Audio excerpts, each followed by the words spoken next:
Joining me right now, though, Sam Player, senior producer from Russia with Love from EA. Thanks for coming by, Sam. What's up, Rich? Thanks for having us. We appreciate it. Now, you are here today. We've had From Russia with Love on the show just a few weeks ago when we were down live at EA. Yep. And we got to see the hedge maze. We got to see some vehicular level, I believe. But today, you are showing what? Today we are showing for the first time the Gypsy Camp level, which is a level based on one of the more remembered scenes of the film. Everyone always wants to know when you say, hey, you got From Russia with Love, do you have the girl fight?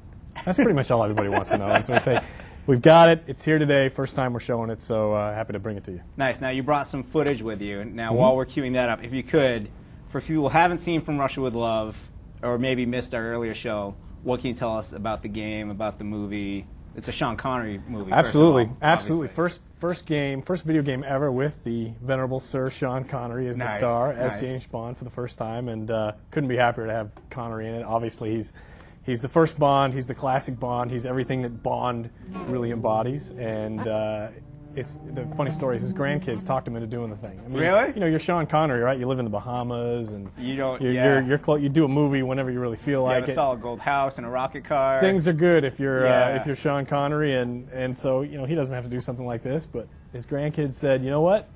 You got to do this because it's cool. Nice, and he loved it. And here we are. This is the Gypsy. There Camp it level, is. And there's the there girl is fight. the infamous girl fight. So the story here is that this level actually you get to expose to a bunch of the more important characters from the film. With Connery, with Bond is Karen Bay, who is, if you're familiar with the film, Karen Bay is the head of one of the Secret Service stations that's based in Turkey called Station T. Okay. And so he is Bond's escort throughout his time in Istanbul during the film.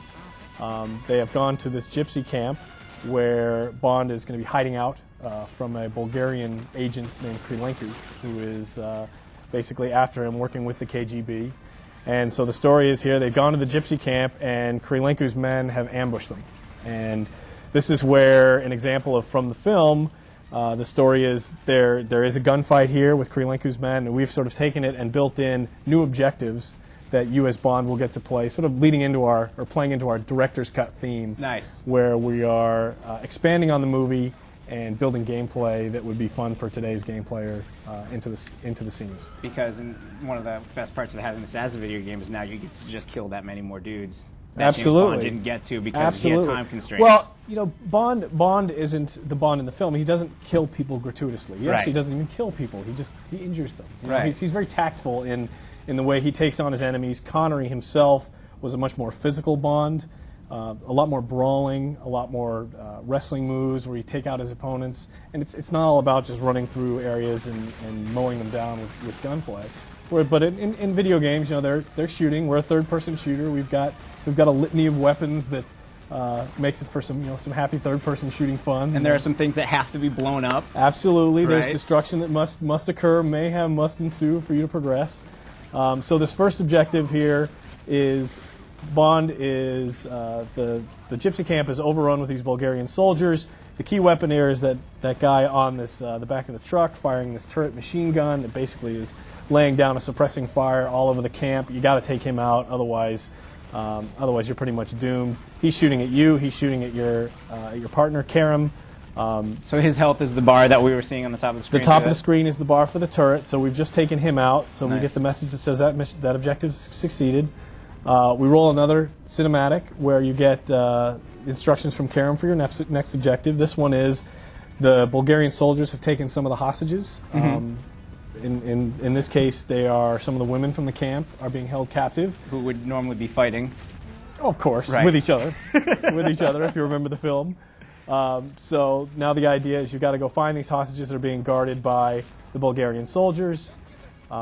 There, Bond has just taken out one of the soldiers with a special combo move using the controller at the right time. You saw that button press, the square button prompt flash on screen. That engages a special move, which adds to your be like Bond, I say that in quotes, research points. So the idea is not to just mow through the level and gun people down. You want to actually play the game like James Bond. And Bond, like I said, he wasn't just a shooter. He took out people tactically. He snuck up behind people. He wasn't one to waste ammunition. So everything you do in the game, you're scored upon how you play like Bond. Now, I played through Everything or Nothing, and it had the same thing with the Bond moments and the little like 007 That's logo would pop up. Now, what disappointed me with the game, there wasn't much, but just it always seemed like I missed the Bond moments. I'd have to go back through the level and look for them. Is there some sort of is it easier to come across the be like Bond moments in this game, or? Well, we don't want to give everything away, Rich. Right, obviously. I mean, you know, yeah, you got to earn it. You got to explore. You got to find some things. Right. So there's going to be some that you'll find throughout regular progression, but there's also going to be some that are going to be hard to find, and it provides an additional incentive to go back and play the game again. We will be feeding the users challenges, extra challenges. Once you've completed a level, we may fire another challenge. Okay, now you got to beat the level by disabling 6 different bad guys in a certain time, or play it on a new difficulty level. And during the replay of those levels, you'll have another opportunity to find the Bond moments. If you don't find them, we'll explain to you what they were, so that you can go find them again. So that works. That's all I'm asking for. We'll give you a little help. I appreciate it. We won't leave you alone. I'll need a little help. I'll admit it. And as we're watching Mr. Connery here, a.k.a. Bond. That's right. Bond. So Bond has upgraded himself. He's equipped himself with a gas mask because this area is infested with evil gas, toxic gas. Right. I saw every soldier was wearing a gas mask. You knew he was going to need one eventually. Yeah, it's much like being in our offices. You need gas masks right. sometimes. It's getting pretty gamey. We're working pretty hard. We got about a month to go, and I recommend it next time you come visit Rich. So that was you saw the game pause, and you go to an upgrade screen and an equip screen, and you equip yourself with the mask. For the first time in Bond games, we are actually keeping a persistent inventory as you play. All right. So it's not like you're shedded of all your weapons and your gadgets as you progress from level to level. Mm-hmm. You get to keep it with you. You can upgrade every weapon that you have this year, making them fire faster or have larger weapon clips, reload quicker. All these things you can add. So we're really trying to build RPG elements into the experience with obviously some great visuals. Cool. And as Mr. Bond continues, we have questions coming in like we do. GameSpot Complete members, as you're watching this, use the form at the bottom of the page. Tell us who you are, where you're from, and your question we'll ask Sam. And I have some right here. You ready? Let's shoot. Let's see what we got. First question from Dylan Hammond. Make sure I can answer them. All right. Well, all right. We'll see what we can do here. Dylan Hammond from Rock Hill, South Carolina. We'll get you started off with a broad one. How long is the story mode? Levels, time-wise, what are we looking at? The movie is obviously 2 hours long or so. It's a less than 2 hour film, but what we decided to do was obviously recreate the entire movie, and that's done with cinematics like you see here that really bookend all the gameplay. The story, it's a great story with great characters, great locations. Connery said it was his favorite film to make, just based on the locales alone and the cast of characters that appear in the film. So we obviously stay true to the film, but then we add extra. We like I mentioned before, we call it the director's cut, right? So we've have 14 total single-player levels that progress from start to finish. You'll earn bonus levels as you go. There are 5 extra bonus levels that if you achieve certain milestones in the game, you'll get privy to. So of those 14 levels, I would say 11 are based on scenes from the film, and there are 3 extra levels that are inspired by the movie, but create gameplay in environments that weren't necessarily in the film. So it's all there plus more. So with an expanded level like that, I'm guessing there are cinematics in these bonus levels as well. Mm-hmm. Now, for the cast of characters, did you get Sean Connery in the studio to record new audio? Did you use existing stuff? No, Connery is we went into the studio. We had a crew go to the Bahamas. Again, nice. it's tough being working with Sean Connery. We had to go to him. Right. You know, we went to the accountants and say, yeah, we need this expense report okayed. Bummer. Someone had to go. Right. I wasn't privy to go, but we did have a team that headed to the Bahamas for a week and spent some time with Sir Sean, and he was great. And so Sean Connery was recorded. We have signed 2 new Bond girls. Yes, who are the Bond girls? The Bond girls, absolutely. Maria Menounos plays Eva, who is a character that we introduced to the film. Introduced to the game, not a character from the film, but plays Red Grant's henchwoman. Red Grant is the protagonist, the evil, the antagonist. I guess would that be what it is? Yeah, he's the protagonist of evil. I didn't quite the protagonist of evil. Yeah, yes. Vocabulary never my thing. And that's no problem. I'm not judged I for a say so word. many words wrong on here. Yeah. It's okay. It's a forgiving audience. This is just the internet, right? Right. Okay, then we're all right. The world's most powerful medium, by the way. Oh, my bad. All right, that's okay. So, Bond girls. Okay, so the Bond girls, Maria Menounos, did I mention her? Yes. Yes, okay. Maria Menounos, who just co-starred in Fantastic Four. Okay. She played, I believe, a newswoman in Fantastic Four, but she's more well-known for appearing on Access Hollywood, and just recently was signed to do some correspondence work for the Today Show, so that's a great gig for her. Cool. So, yes, she's very attractive. She will fit right into the Bond universe. The second Bond girl is a woman named Natasha Bedingfield, who is a very famous pop star in the UK. All right.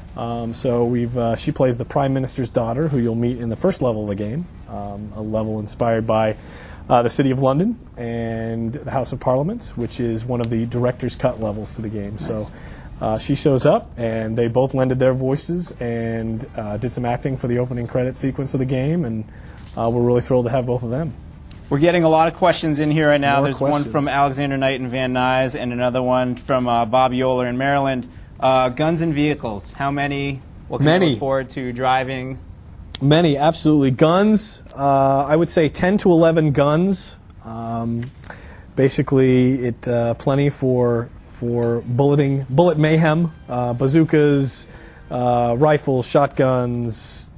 There's a serum gun, which helps turn the enemies against each other when used creatively. Absolutely. Nice. I would say there's 11 guns. They're all upgradable as well. So every gun in the game you can attach better properties to. And then there's gadgets. It's a Bond game. You got to have gadgets, right? That's Kevin Darnell's question from Georgia. He wants to know whether. Oh, Kevin. Sorry, we got ahead of That's ourselves. Right. Kevin. Go ahead. I knew it was coming, Kevin. Did. I knew you were out there. There's sonic cufflinks. Now these are cool. So how do those work? Well, Bond engages them, and they create a sonic blast, basically a blast radius that will disable anything within that radius. So it helps to get out of jams with those cufflinks. Cool. I'm not wearing mine. No.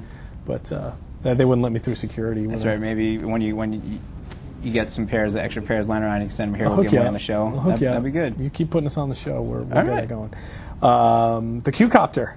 Where would you be without a surveillance helicopter? Yeah. Little mini copter. It goes for places where Bond can't sneak in, get a little view, and has a nice little added feature of exploding upon command, so it can be used as a weapon in the pinch. This really cool briefcase turret, which I'll tell you about a little later. Let's get to another question. Actually, I've been told by my director that we were running short on time. We have more questions coming in. We'll ask a few more. We'll get like 3 more out of the way. Is that okay? All right, we'll do 3. All right.